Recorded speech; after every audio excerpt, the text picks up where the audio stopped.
امید ایک ایسی چیز ہے جو انسان کو اس وقت حوصلہ دیتی ہے جب وہ ہر چیز سے ہار چکا ہوتا ہے، جب وہ زندگی کے ان حالات میں ہوتا ہے کہ اسے لگتا ہے اب سب ختم ہو چکا ہے، اب زندگی میں کچھ بچا ہی نہیں، نہ جینے کی کوئی وجہ ہے اور نہ ہی کوئی مقصد۔ لیکن اس وقت بھی انسان کو جو چیز حوصلہ دیتی ہے وہ ہے امید۔ ایسے حالات میں کچھ لمحوں کے لیے انسان کو خیال آتا ہے کہ اللہ چاہے تو اب بھی سب کچھ بدل سکتا ہے، اب بھی سب بہتر ہو سکتا ہے۔ تہجد کی نماز کے لیے کسی عمر کی پابندی نہیں، جس کے کام رکے ہوں، مشکلات میں ڈوبے ہوں، سکون کی تلاش ہو، اولاد کی پریشانی ہو، یہ وہ وقت ہے جب سب کی سنی جاتی ہے۔ بس نیند کی قربانی دینی ہے اور اس رب کو راضی کرنے لگ جانا ہے۔ وہ بندے کے بہت قریب ہوتا ہے اور قریب ہو کر وہ حاجات بھی سنتا ہے، بس عمل کرنا پڑتا ہے، قربانی دینی پڑتی ہے، پھر سب کچھ عطا ہو جاتا ہے۔ جس کے نصیب میں سجدہ تہجد لکھ دیا گیا، اس کے نصیب میں خدا لکھ دیا گیا۔ جسے محبت کی انتہا کو پہنچ کر معراج کا افسانہ لکھ دیا گیا۔ کوئی ان رنگ برنگی رونقوں میں ہی رہا عمر بھر غافل، اور کسی کے حصے میں خدا سے گفتگو کے لیے ویرانہ لکھ دیا گیا۔ کسی کو اس کے من پسند چیز دے کر شکر کے آداب سکھائے گئے اور کسی سے من پسند چیز چھین کر خدا سے ملاقات کا بہانہ لکھ دیا گیا۔ کسی کو آزاد کر دیا اس نے اپنی ہر چاہت سے، اور کسی کے سامنے نیکی اور بدی کا پیمانہ رکھ دیا گیا۔ کوئی بے سکون رہا وسیع و عریض مقام میں رہ کر بھی، اور کسی کے حصے میں چھوٹا سا پرسکون آشیانہ لکھ دیا گیا۔ کسی کو پلائے گئے مسلسل ضبط کے خون، اور کسی کے حصے میں صبر کا نوالا لکھ دیا گیا۔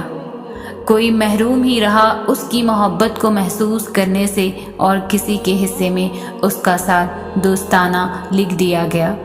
سارے دن تو سب کے لیے برے نہیں ہوتے نا، کہ کبھی رو دیے حالات وقت پر اور کبھی مقدر میں مسکرانا لکھ دیا گیا۔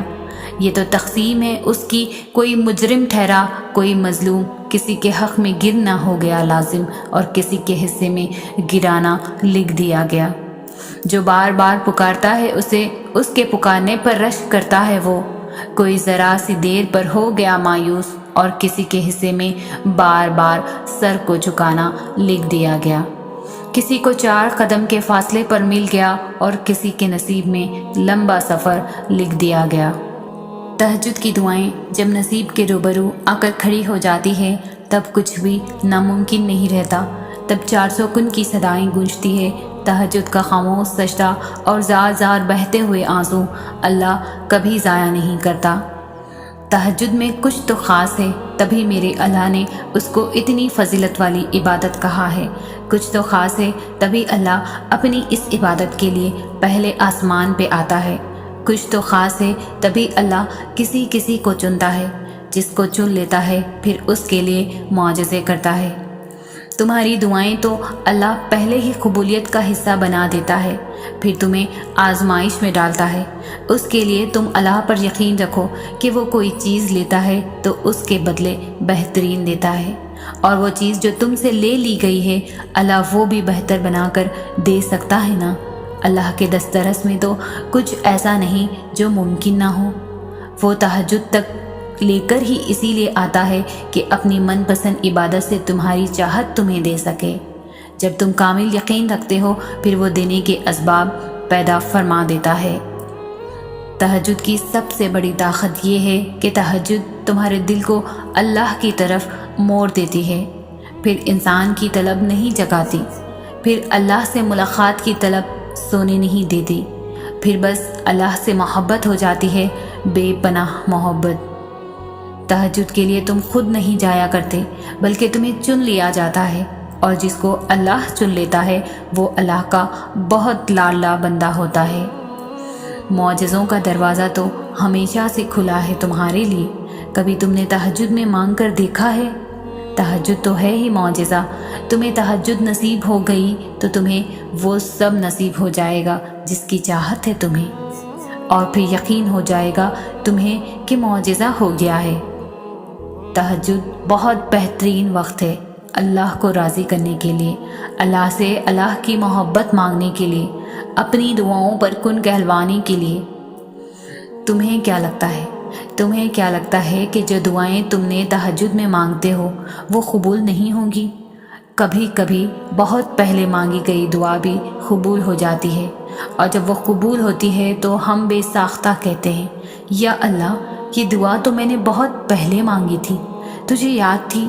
ایک دن تم ان دعاؤں پر بھی یہی الفاظ کہو گے جو تم اب مانگتے ہو۔ کن فرمانا مشکل کام تھوڑی نہ ہے اللہ کے لیے۔ جب وہ کن فرماتا ہے تو بس ہو جاتا ہے اور چیزیں وجود پا جاتی ہے۔ تہجد کی نماز تک پہنچ جاؤ تو سمجھ لینا کہ اللہ نے تمہیں اپنے بہت قریب کر لیا ہے۔ تہجد کے وقت اٹھنے والا بہت ہی خوش نصیب انسان ہوتا ہے جو انسان اپنے بستر کو چھوڑ کر اللہ کی بارگاہ میں حاضر ہوتا ہے۔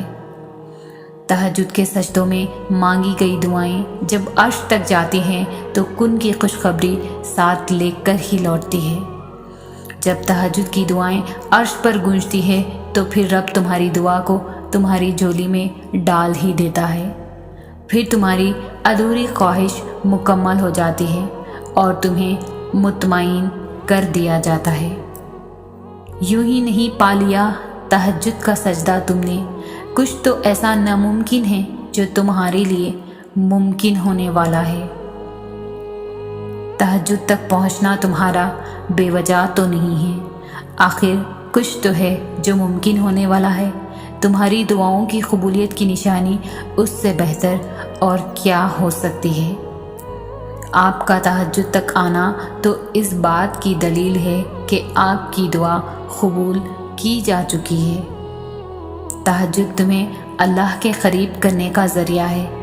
تہجد تو اللہ کو حال دل سنانے کا بہترین ذریعہ ہے کہ جس کو لگ جائے ایک بار لگن تہجد کی، پھر اسے اپنے رب سے ملاقات کی لگن لگ جاتی ہے۔